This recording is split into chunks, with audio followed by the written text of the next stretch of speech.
F'nofs il-konflitt fl-Lahore fil-Pakistan, f'nofs komunità Kristjana mweġġa b'attakki terroristiċi fuq żewġ knejjes, saċerdot Malti li jinsab fil-Pakistan biex jaqdi l-missjoni. Father Bernard Manjon kien propju ftit bogħod mill-Knisja fl-Lahore fejn f'Marzu li għadda twettaq attakk terroristiku li ħalla 15-il vittma u madwar 70 feruti.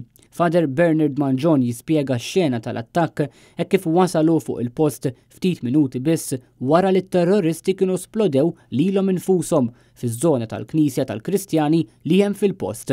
Meta wasalt jiena hemm ħafna partit tal-isma tan-nies imxerdin ferja pjuttost kbira għaliex sintendi kienu esplużjonijiet kbar u l-vittmi kienu il-suicide bombers nifushom u membri tas-sikurtà u xi tnejn jew tlieta li kienu intlaqtu mill-splinters tal-esplużjoni.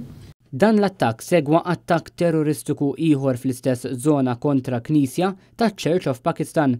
Kienu propju uffiċjali tas-Sigurità tal-Pakistan u volontarji li ħatfu lit-terrorist qabel dan daħal fil-Knisja biex jisplodi lilu nnifsu b'kollox. Kieku dan seħħ it-traġedja kienet tkun ferm ikbar. F'kull waħda miż-żewġ knejjes kien hemm madwar 1500 persuna.